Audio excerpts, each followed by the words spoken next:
Tashidale, and welcome to week 15 in our Kalachakra course, part 2.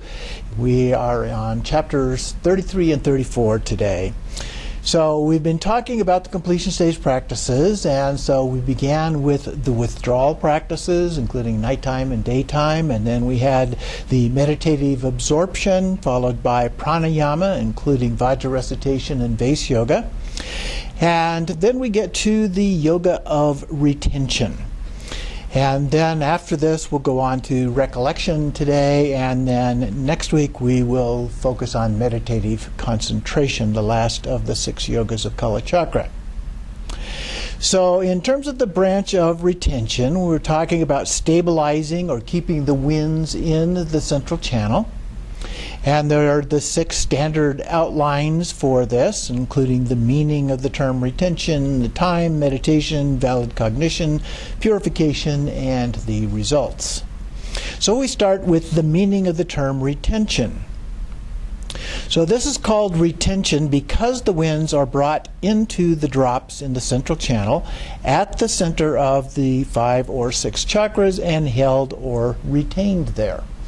So they go into the central channel and then to the chakras, and then we hold them in those positions.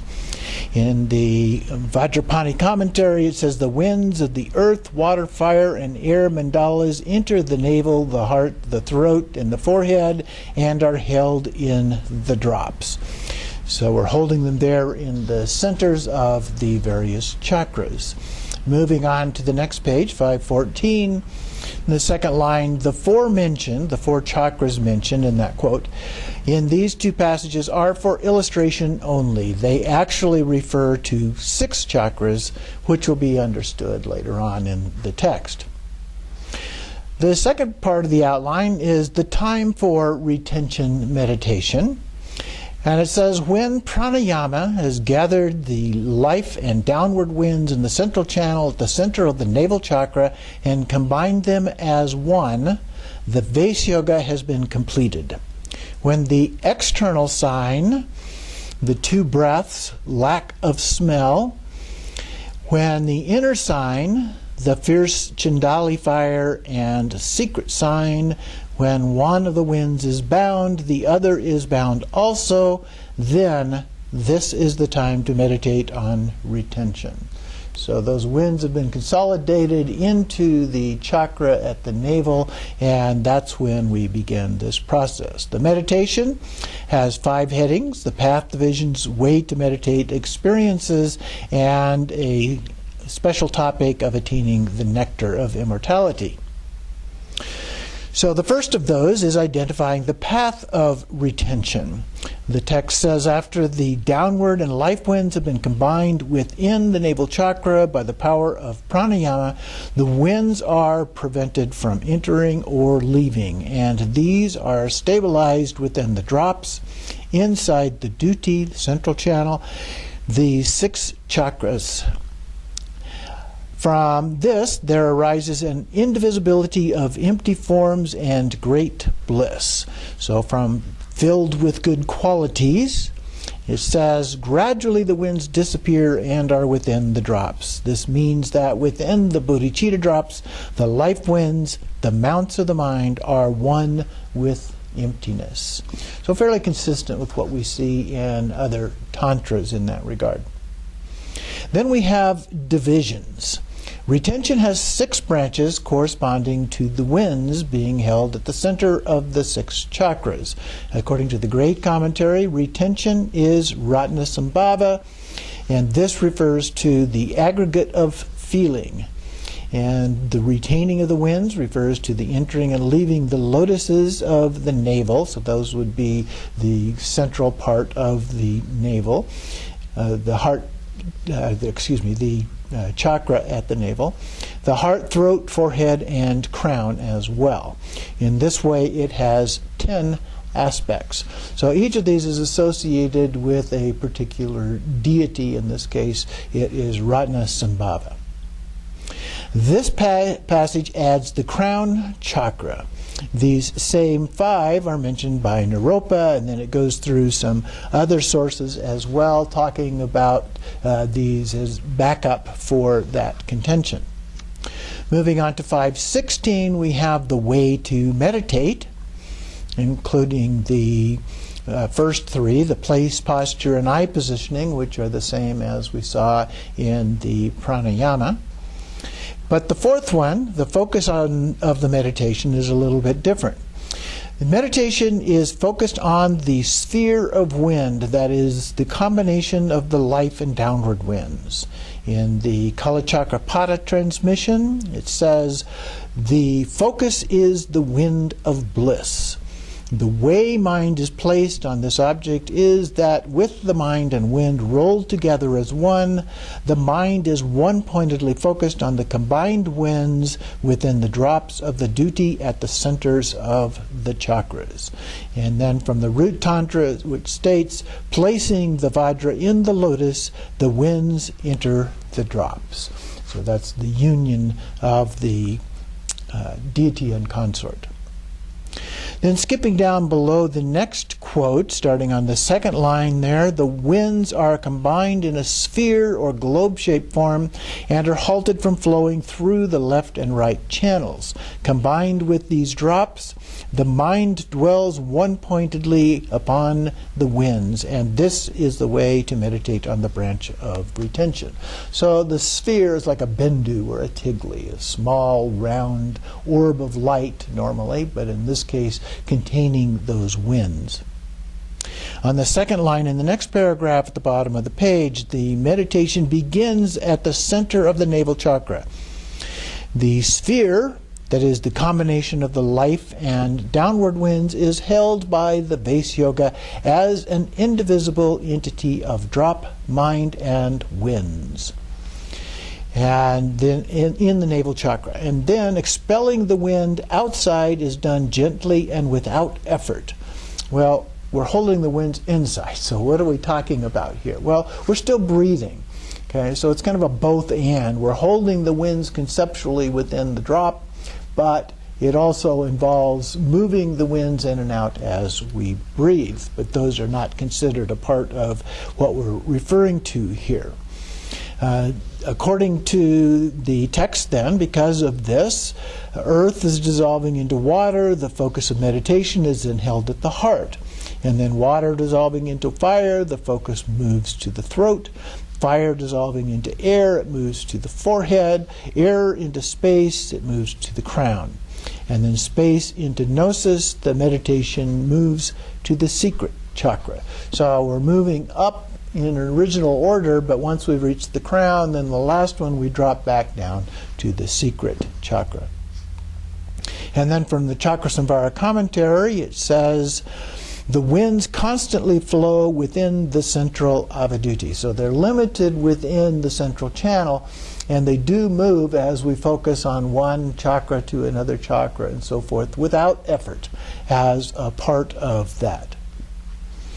And then there's a bit of a review here on 517 below that quotation we just did. The accomplishment of the practice of Vajra recitation ensures that the winds enter and leave only from the central channel during the one-pointed meditation on Vajra recitation. These winds travel from the navel to the outside when leaving and as far as the navel when entering. Therefore, the yogi who has accomplished the practice of Vajra recitation has mastered the ability, during the single-pointed session on Vajra recitation, to move the winds between the navel and the nostrils solely by way of the central channel. And so this is similar to what we do like with 9-round breathing, where first we breathe from one nostril, then the other nostril, but then both nostrils where the focus becomes the central channel. So in a similar way here, when we're breathing through both of the nostrils, but the winds go directly, in this case, into the central channel. Therefore, the channel knots of the chakras must have loosened. So that enables the winds to move within the central channel, whereas the knots are tight and they prevent that from happening. So those have been opened up. Next paragraph, therefore, when the chakra recitation is mastered and before the commencement of Vase Yoga, a little Vajra recitation is performed to get the winds to enter the central channel. This is review. We've talked about this before. This is followed by the life and downward winds being drawn from above and below. This is not just imagined or visualized. The winds are actually drawn through the central channel to combine at the navel. This Vase Yoga meditation is continued session after session to eventually produce the outer, inner, and secret signs. The Chandali fire that blazes at the navel blazes up to melt the bodhicitta and create the four joys of descent and stable ascent. After completion of Vase Yoga, retention meditation is performed. So now we're getting up to what we're talking about in this chapter. At this point, the upper life wind and the lower downward wind have been drawn from above and below into the central channel and combined as one at the navel chakra. These winds and channels are actually seen, this sphere-like amalgamation. At the center of the navel chakra, the mind is single-pointedly placed on this and held there with the winds not being allowed to stray up or down. And at first, the combined winds will not naturally stay in place without effort. So when we're starting this, it's going to take some effort, some concentration on this, just as in some of our other practices. But as we get better at it, it becomes more natural, and we no longer have to use that effort. So the time will come when the drops will remain there naturally, without effort. When that occurs, it is meditated upon and eventually stabilized. When the meditation moves on to the heart chakra, as in the procedure explained above. Then on the second line in the next paragraph, at all times, clear light mind is directly experienced and empty forms appear. Wherever the mind and winds are held, an empty form Kalachakra in mother-father embrace, indivisible from the clear light mind, will appear of its own accord. So anywhere we focus our attention while doing this practice, that's where they will appear. So then the Chandali fire blazes and will blaze on the completion of Vase Yoga, causing the bodhicitta to melt and four joys of descent and ascent. Here, the four joys of descent and ascent are greater than those of Vase Yoga. So they become stronger as we go through these different levels of the 6 yogas. When the four joys are generated, the clear light mind becomes a mind of great bliss. This great bliss mind is placed one-pointedly on the non-inherent nature of the empty forms that arise, and they too are single-pointedly focused upon. So different names, labels being given to this process, but basically it is emptiness in the form of Kalachakra and Vishvamata. Then we have our fourth topic here on the meditation, the experiences gained from meditation. Continuing on page 519 below the quote at the top, after the completion of retention, the sense powers of the eyes and so forth have ceased and dissolved. Then, skipping a line, the meditation of the mind ceases together with pranayama and disappears. This means that the clear light arises as a vast emptiness. Bhutan says that if a definitive clear light emptiness arises, it is not possible to be without fear, and that one should meditate well armed with instructions. So we need to be prepared as we go through this. Furthermore, when the life and downward winds are combined at the navel, the Chandali fire blazes, and all food or drink taken becomes a fire offering to the Chandali fire. So we're making offerings as a part of this as well. All waste in the body is burned away, and excrement and urine are no longer passed. The body becomes light and of good odor and color. So I don't think this is intended to be done in a literal way, that the odors disappear as symbols of our various obscurations. From this time onward, one cannot be harmed by untimely death. Doesn't mean we're not going to die, but we're not going to be an untimely death. Then skipping the quotation there, at first this meditation can only be maintained with effort. However, there comes a point from which the downward and life winds combined in the duty remain there of their own accord. So it's kind of repeating himself here. From that time onward, they can remain for a day, half a month, 6 months, a year, and even beyond a year. In these periods, the bodhicitta can be held immobile at the forehead, throat, heart, navel, secret area, and jewel tip. Moving on then to the incidental topic of attaining the nectar of immortality. Below the quotation mark there, the next paragraph, the body is locked in the Vajra position. The teeth do not touch each other, the mouth is slightly open, air is gathered from the outside and brought into the center of the navel chakra together with the nectar gathering from the uvula. This is the little flap that hangs down in the back of the throat. I may not be pronouncing that correctly here. This will destroy fever, hunger, and thirst. With an attainment such as the branch of recitation, all poison and untimely death will disappear. This is the supreme nourishment. So what is this nectar that drips down from the flap in the back of our throat? In the center of the 16-petal four-headed chakra on a moon mandala is the white drop encircled by vowels from which nectar descends. So this is depicted as almost the same as a sun or a moon disk at the heart with the vowels or mantra being circled around that, only in this case it's from that flap at the back of the roof of our mouth.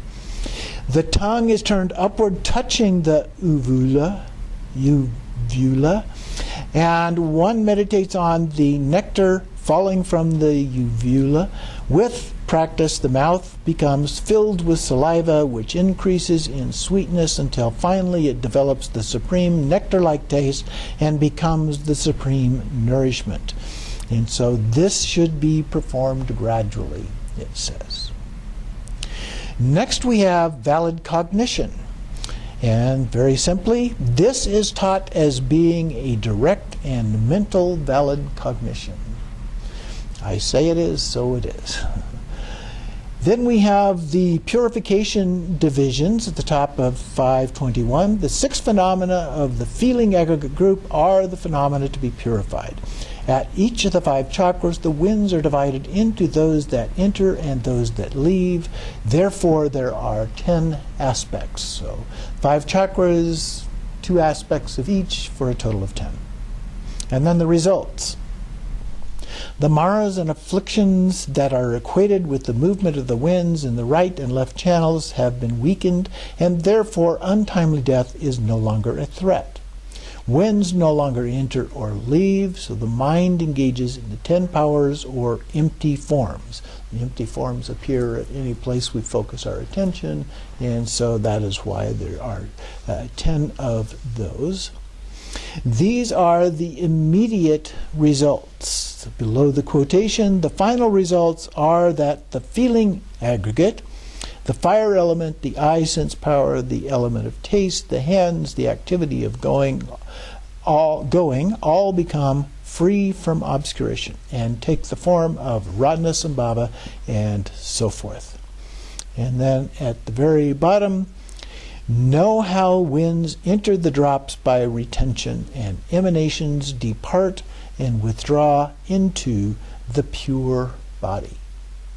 So we will take a short break here and continue on with chapter 34.